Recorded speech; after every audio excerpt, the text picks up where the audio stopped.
Nanak classes. दोस्तों, Nanak classes के YouTube channel पे आपका स्वागत है। आज है 29 अगस्त 2020 और 29 अगस्त 2020 के जितने भी most important Rajasthan current affairs plus India current affairs के क्वेश्चन बनते हैं, आज हम उनका डिस्कस करेंगे। पूरा वीडियो ध्यान से देखना और लास्ट में मैं आपसे क्वेश्चन पूछूंगा जिनके जवाब आपको कमेंट बॉक्स में देने। दोस्तों, वीडियो अच्छा लगे तो लाइक शेयर करना और मैं जो क्वेश्चन पूछूँ उसके कॉमेंट में जवाब देना। अगर आप चैनल पर नए हैं तो इसको सब्सक्राइब कर लेना और इसके पास लगे बेल आइकन के घंटे को दबा लेना। तो 29 अगस्त एक खास आज राष्ट्रीय खेल दिवस है। हॉकी के जादूगर मेजर ध्यानचंद जी का जन्मदिन है और 29 अगस्त के दिन ही 29 अगस्त 1949 को हमारे राजस्थान हाई कोर्ट की स्थापना हुई थी। तो दो महत्वपूर्ण दिन 29 अगस्त के दिन हो जाते हैं। स्टार्ट करते हैं आज के most important question. Rajasthan Royals team को किसका जर्सी स्पॉन्सर मिला है? अभी आपको बताया आईपीएल जो होने वाला है वो दुबई के अंदर 19 सितंबर से शुरू होगा, संयुक्त अरब अमीरात के अंदर होगा। तो वहाँ पे राजस्थान रॉयल्स की जो टीम है, आपने देखा होगा जो टीम जर्सी होती है उसके पीछे कुछ ना कुछ लिखा होता है, किसी का स्पॉन्सर होता है। तो किसका जर्सी स्पॉन्सर मिला है? TV9 न्यूज़ जो नेटवर्क है उसका स्पॉन्सर मिला है। इससे पहले किसका था? तो एक्सपो 2020 के साथ डील की गई थी, लेकिन कोरोना वायरस की वजह से दुबई पहुंच नहीं पाई और एक्सपो 2020 का डील रद्द हो गया। तो TV9 मुख्य तथ्य देखिए, राजस्थान रॉयल्स को नया जर्सी स्पॉन्सर मिल गया है। अब राजस्थान रॉयल्स की जर्सी पर TV9 का लोगो लगा नजर आएगा। यानी राजस्थान रॉयल्स की टीम है वो संयुक्त अरब अमीरात पहुंच चुकी है, तब तक उसे कोई जर्सी स्पॉन्सर नहीं मिला था और वहां जाते ही उन्हें TV9 न्यूज़ जो नेटवर्क है उसका स्पॉन्सर मिल गया। कोरोना की वजह से एक्सपो 2020 दुबई नहीं हुआ, इसलिए इसे रॉयल्स की स्पॉन्सरशिप है वो क्या हो गई थी, डील है वो खत्म हो गई थी। अब ध्यान रखना TV9 का लोगो, और वहां राजस्थान रॉयल्स टीम पहुंच चुकी है। अब तक एक बार राजस्थान रॉयल्स ने खिताब जीता है। जब पहली बार आईपीएल शुरू हुआ था 2008 में, तब राजस्थान रॉयल्स ने टीम जीता था। अब हमारी राजस्थान रॉयल्स राजस्थान की तरफ से टीम वहां पहुंची है। आशा करते हैं जीत कर आए। क्या कुछ होता है उसकी जानकारी दुआ करते हैं हमारी टीम एक बार फिर खिताब जीते आईपीएल के सीजन की। दूसरा क्वेश्चन, जोधपुर के डॉक्टर शिवानी मुंडा ने किस लोक देवता की वीरता का चित्रण कपड़े पर किया है? जोधपुर के डॉक्टर शिवानी मुंडा ने किस लोक देवता की वीरता का चित्रण किया? देखो, पहले जो बुजुर्ग होते थे या भक्त वगैरह होते थे वही चित्रण करते थे। आज की दुनिया में भी, डिजिटल दुनिया में भी कपड़े पर चित्रण करके एक बड़ा का नाम कमाया है, बड़ी प्रसिद्धि प्राप्त की है डॉक्टर शिवानी मुंडा ने। तो किसका? वीर तेजा जी का इन्होंने बनाया। किसका? वीर तेजा जी के वीरता का चित्रण कपड़े पर किया है। मुख्य तथ्य देखें, भाद्रपद शुक्ल दशमी यानी तेजा दशमी के दिन मूल रूप से जोधपुर के पावटा क्षेत्र में रहने वाली, मूल रूप के जोधपुर क्षेत्र के पावटा क्षेत्र में रहने वाली नागौर की डॉक्टर, नागौर के अंदर वो डॉक्टर है, शिवानी मुंडा ने तेजा जी की जीवनी पर आधारित कलाकृति यानी 9.5 x 4 फीट के कपड़े पर उकेर कर खरनाल जो नागौर है वहां भेंट की। ठीक है, तो खरनाल नागौर क्या है? तो वहां तेजा जी का जन्म हुआ था। कहाँ पे? खरनाल नागौर में। और वहां के जो अध्यक्ष है उनको ये भेंट की। तो बहुत बड़ी बात है आज की दुनिया में। अब थोड़ी सी बात तेजा जी की मैं करूंगा, हालांकि लोक देवता आप पढ़ते रहते हो, मैंने बहुत बार पढ़ा दिया, लेकिन थोड़ी थोड़ी बातें करूंगा। तेजा जी का जन्म खरनाल नागौर में हुआ था। पिता तहाड़ जी थे, माता राम कंवर। इनका जो गोत्र है वो धोलिया जाट था। इनको धोलिया पीर भी कहा जाता है क्योंकि जाट थे और गोत्र धोलिया थी। पत्नी इनकी पेमल दे, घोड़ी इनकी लिल्लण या श्रृंगारी। ये क्वेश्चन बहुत बार एग्जाम में आता है, लिल्लण या श्रृंगारी।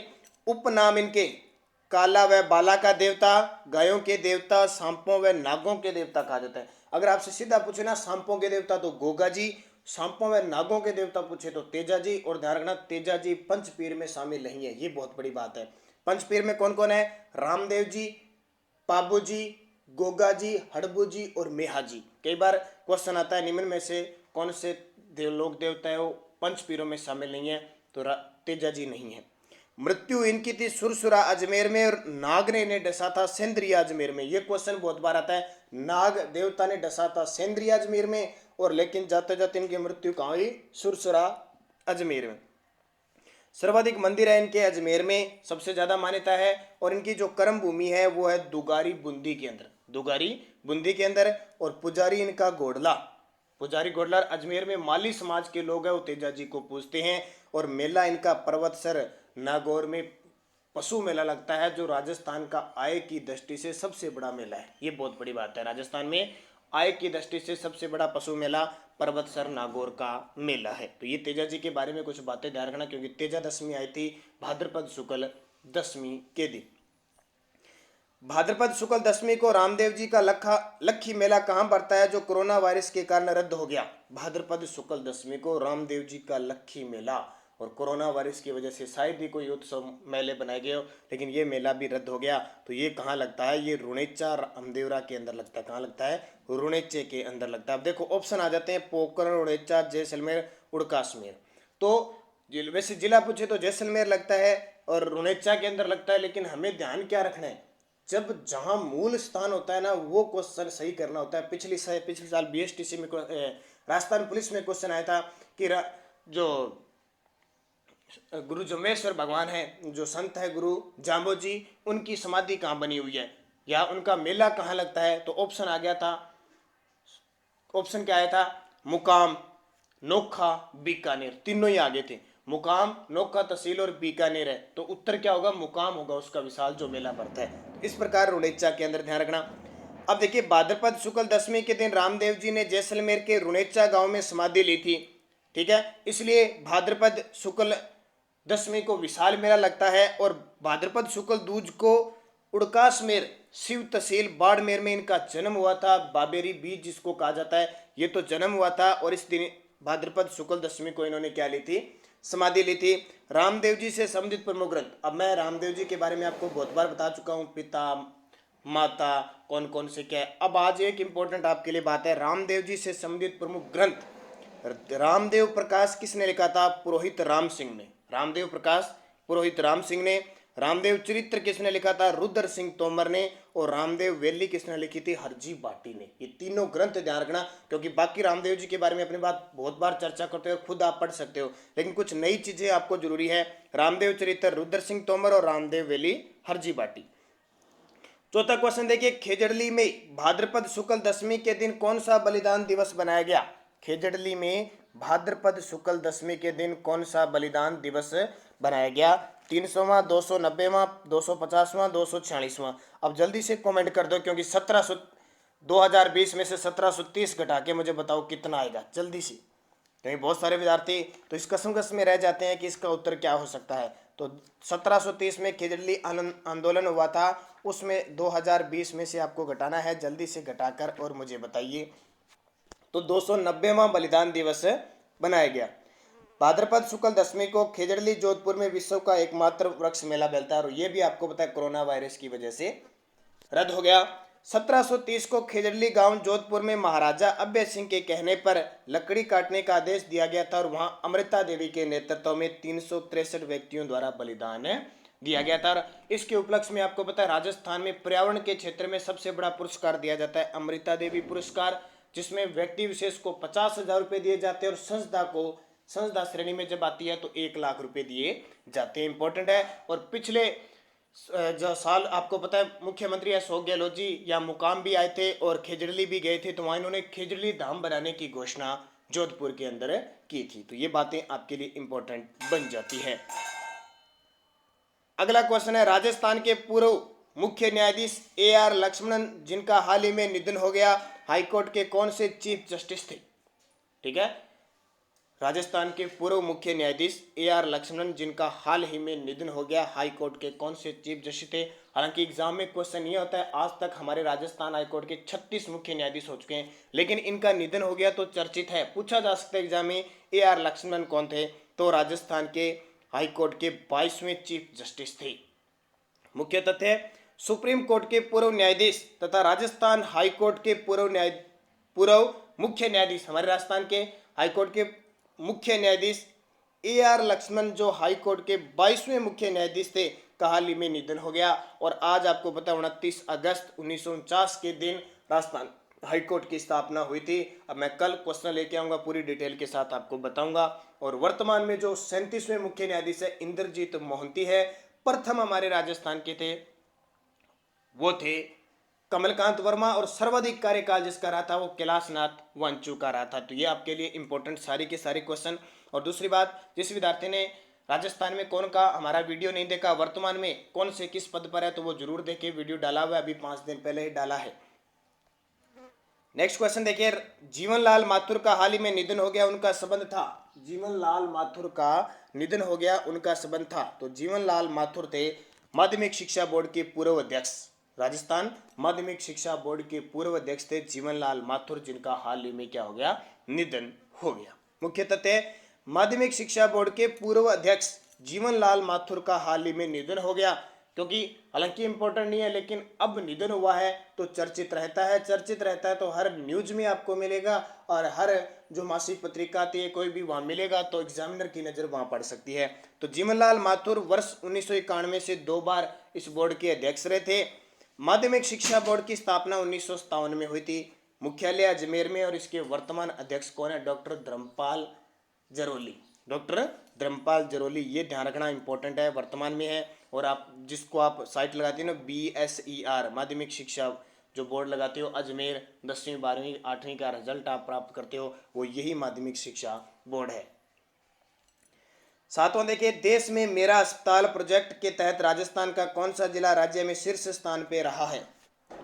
मेरा अस्पताल योजना, मेरा अस्पताल योजना में कौन सा जिला टॉप स्थान पे रहा है, तो ये ध्यान रखना, अब की बार रिकॉर्ड बाड़मेर रहा है। कौन सा, बाड़मेर रहा है, ये आपके लिए इंपॉर्टेंट, कभी भी बाड़मेर का नाम नहीं है, लेकिन अब की बार मेडिकल कॉलेज होने की वजह से, नर्सिंग स्टाफ की नई नियुक्ति होने की वजह से, स्वच्छता के क्षेत्र में अच्छा काम करने की वजह से अब की बार बाड़मेर को शीर्ष स्थान मिला। ये बहुत बड़ी बात, गर्व की बात हो सकती है बाड़मेर जिले की। मुख्य तथ्य देखें, केंद्र सरकार द्वारा देश में मेरा अस्पताल प्रोजेक्ट योजना के तहत राजस्थान में 31 जिलों में बाड़मेर जिला शीर्ष स्थान पर रहा।